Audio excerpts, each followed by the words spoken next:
Hello, everyone. Steve Rodriguez here with Buy Sell RX. Just want to give you guys an update on what's going on in the pharmacy M&A space. Want to talk to you guys about what's going on with the buying and selling of pharmacies. Also want to give you guys a couple of quick tips. So right now, the market is picking up. I'm getting a lot of calls, a lot of interest in pharmacy listings. There are guys and gals looking to acquire pharmacies. We got some first-time buyers that are interested. We've got guys that are multi-store owners looking to expand and kind of leverage their portfolio to acquire more stores. One thing I'd like to talk to you today about is how do you make an offer? What are things that you need to take into consideration when you make an offer? There's some do's and don'ts that you want to do and not do whenever you make an offer. So let's start with the first one. Whenever you make an offer, there's two things that make a deal work. There's price and there's terms. Okay. Most deals are never one-sided. I know everybody wants a great deal. Everybody wants to, pay as little as possible for something. And I get that.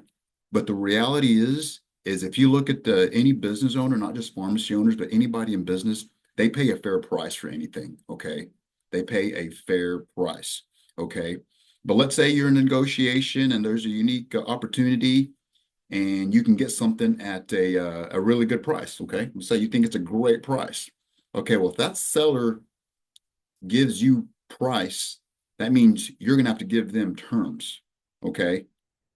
You can't have it both ways for the buyer and the seller. If you truly want a deal to work, it's got price and terms. If someone gives you terms, you got to give them price. If you give them price, they got to give you terms. So anytime somebody tries to get price and terms, that deal 99% of the time, it's not going to work. Okay. Because first off, if there's a bank involved, the bank's not going to do that deal. Secondly, you got attorneys involved. An attorney is not going to let a seller sell something that puts them at risk, okay, because you got bad terms on the deal.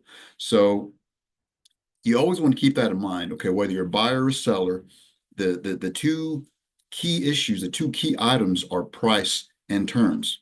Now, what does it say whenever a buyer submits an offer, okay, they're asking for a great price, a low price, whatever, and they're asking for all these concessions on the terms.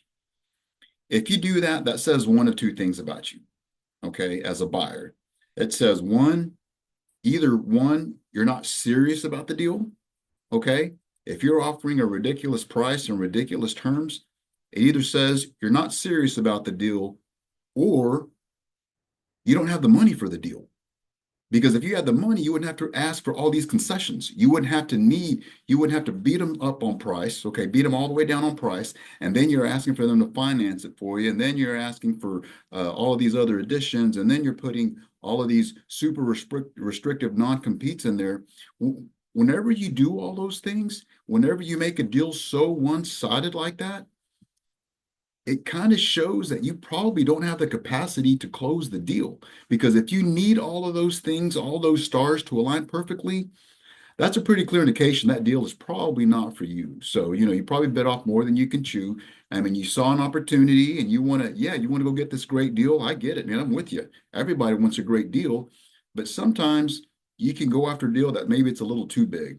Maybe it's a great deal, but it's not a great deal for you right now. Maybe down the road, once you're more established, okay, you have a little more credibility with the banks and the lenders and movers and shakers in the industry. Yeah, maybe you can go after that big fish, go after that big well.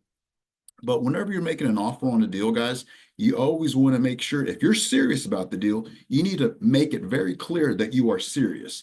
And when you come in with crazy lowball offers, or you come in with all of these one-sided terms, that that that shows that you're not that serious. That shows that you're probably not qualified and you don't have the capacity or the wherewithal to close on that transaction. So if you're looking to buy a pharmacy, if you're looking to scale your business, acquire more stores, whether it's your first store, you want to add multiple stores, you don't want to lose credibility with the sellers, okay? You want to know that if you're looking to buy a pharmacy, you want them to know that you're serious, you mean business, and you can close on the deal, okay? So that's my quick tip for the day. Make it a great day. Let's go.